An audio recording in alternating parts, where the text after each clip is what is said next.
Coming up on Mountain News this morning, a representative out of Louisville proposes a bill that could make people who have or perform abortions in the state guilty of murder. And another new bill could give state lawmakers more say on the use of relief funds after disasters. Dedicated to Eastern and Southern Kentucky, this is WYMT Mountain News this morning. Good morning to you, 6:01 on your Friday Eve. I'm Dakota Makris. Thanks so much for waking up with us.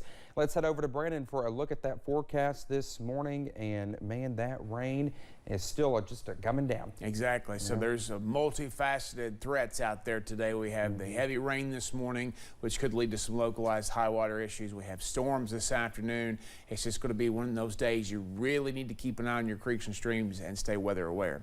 All right, let's talk about what's going on right now. Live pinpoint Doppler radar, heavier bands indicated by the brighter colors there, the yellows, the oranges, the reds. Pretty decent little shower moving through parts of Lee County, Virginia this morning, coming out of Claiborne and Campbell counties. They are under a flash flood warning. We'll talk more about that here in a second. I did get a report earlier from a viewer that there was some lightning going on the Harlan-Bell County line a little earlier, so that may be the same storm that's rolling through parts of Lee County, Virginia right now this morning. So again, you might see a little bit of thunder and lightning. I did see a little bit of lightning as I was driving in this morning. There is the flash flood warning for parts of Campbell and Claiborne counties. I believe that includes Tazewell, and then again over toward La Follette in that there in both those counties, and that goes until 8:30 this morning. Pikeville, looking at some wet roads out there. Continue to be careful. US 119, US 23 intersection near Pikeville Commons, but mild out there considering that we're basically in mid-February. 53 out there in Pikeville this morning. Temperatures up to the 60s in some spots this morning, like close to 60 in Harlan, Manchester, Somerset, over toward Monticello at 60, Williamsburg and Middlesboro also in the upper 50s as well. So again, just be careful out there. Wind still coming out of the south, so that's helping kind of moderate some of our temperatures, even with the rain chances. We're going to see back and forth chances for rain and maybe even some storms in the mix as we head in the afternoon hours. Temperature should top out in the mid to upper 60s, even with the rain. Dakota? All right, Brennan, thank you. Well, a Republican representative from Louisville filed a bill proposing that abortions be prosecuted as criminal homicide in Kentucky. Under Kentucky's trigger law, a doctor could be prosecuted for providing an abortion without a medical emergency. The bill aims at charging both the pregnant woman and the doctor with murder.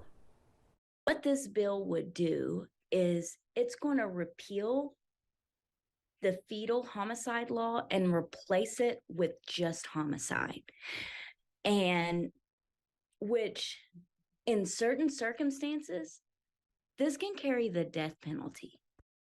Attorney General Daniel Cameron says he does not support House Bill 300. The bill's language is similar to that of Amendment 2, which was voted down back in November. Another protest was held in Frankfort Wednesday, this one at the Capitol Rotunda. Advocates with the Fairness Campaign are protesting legislation they say harms the LGBTQ community. The Fairness Campaign says 9 anti-LGBTQ bills have already been filed, and at the Capitol, it was meant to shed light on these bills and highlight some of the bills that support the community instead. I want to make a difference and show that the seniors support this too. That we got to fight back against this type of legislation. The kids deserve more. Some of the bills include Senate Bill 115, which would put restrictions on drag performances, and Senate Bill 150. Another new bill would give state lawmakers more say on the use of relief funds. Under Senate Bill 99, state leaders would be required to report how relief funds are distributed to the legislature and give an analysis on the payments by the end of the fiscal year. The bill's introduction comes after a report from the Herald Leader that found a number of checks meant for tornado survivors in western Kentucky went to people unaffected by the storms. I ask all that knowing what you all know, what I know, what all of us in the legislature and the rest of the state knows. There are still people in the West and in the East who have suffered from these natural disasters that haven't gotten a $1,000 check and could use it. Senate Bill 99 passed out of committee Wednesday morning in a 9-0 vote. Lawmakers are working to address Kentucky's teacher shortage. Republican Representative James Tipton filed House Bill 319 yesterday. It would allow licensed educators from other states to move to Kentucky and be granted an equivalent license. Teachers say action is needed as nearly 2,000 positions statewide remain vacant. It just becomes challenging in so many different ways because you're not able to give, students the attention that they need, the one-on-one. Supporters of the bill say it does expand the teacher scholarship program and eliminates the cap on awards. They say this session lawmakers are committed to improving programs to recruit teachers. Well, a group of high school students is taking steps to draw attention to staying safe while surfing the web. Our Jordan Mullins has more from Pikeville High School on how students are partnering with local law enforcement to keep their community safe while online. A group of students from Pikeville High School partnered with the University of Kentucky through a program called Healthy Way 3 years ago, researching topics that affect their school and their community. A group of students will research problems, topics, issues that they see within their school or their community. And in the past, we have done healthy eating, we have done school safety. This year, the students felt it was important to do internet safety. This year, students conducted their own survey within the school and built a website focused on cyberbullying, identity theft, online predators, and more to raise awareness among other students.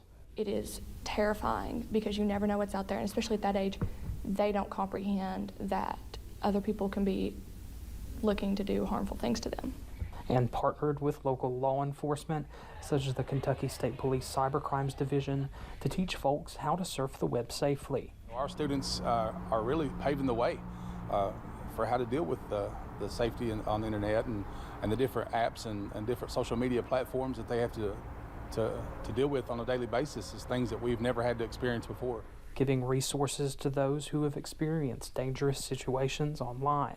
There are helplines out there, no matter if you really aren't the type to speak up, but it's not something that you could keep to yourself because you never know what tomorrow will bring. So never take that for granted. If something happens to you, don't be scared to reach out because there is help out there. And letting folks know that they are not alone. In Pikeville, Jordan Mullins, WYMT Mountain News. Well, Assistant Principal Brad Allen says he is proud of his students for standing up and letting people know about the dangers of the internet. You can find out more about this project on WYMT.com. Addiction Recovery Care is launching a new program called Inside ARC right here on WYMT. The show will highlight its treatment centers and success stories from people struggling with addiction. Vice President of Marketing Vanessa Keaton says she is hoping it will lead people dealing with substance abuse to making a faster, life-saving decision. Maybe it helps it to make it a little less scary about them deciding to seek treatment if they understand a little more about what a day in a treatment facility would look like. We're wanting to share hope with others through the stories that we get to tell about people who have successfully completed either our program or another program and are living.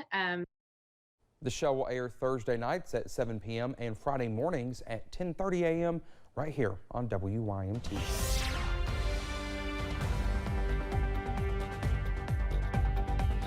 6:09, we're looking again at an active live pinpoint Doppler radar as we continue to scan the skies that are very active this morning with rain. We're looking at showers and storms and a couple little bands trying to pop up there into parts of southern Kentucky, which is under a level 3 risk today for severe weather a little bit later on. So we're going to continue to watch that. The new SPC update should come down here a little bit later on this morning. Usually comes down right around 9, but I'd say they'll put it out a little bit early today. So we'll keep an eye on that and keep you posted once it comes down. And some heavier bands of rain and maybe even some rumbles of thunder working their way through parts of Lee County and Wise County, Virginia. And wouldn't be surprised to see some lightning and thunder in some of these cells other places. It's not severe anywhere at this point. There is a flash flood warning for parts of East Tennessee until 8:30, Claiborne and Campbell counties. Fog is another issue out there. Visibility a bit rough, especially if you're in a heavy pocket of rain. So just be careful of that. Many spots below that 5-mile threshold this morning.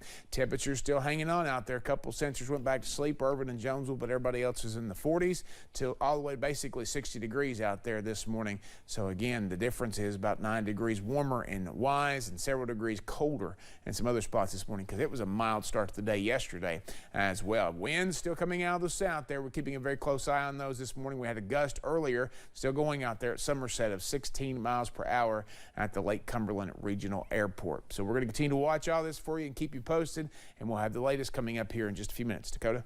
All right, Brennan, thank you so much. When we come back, a vigil is held at Michigan State University to honor and remember the victims of a deadly rampage that left students and investigators looking for a motive.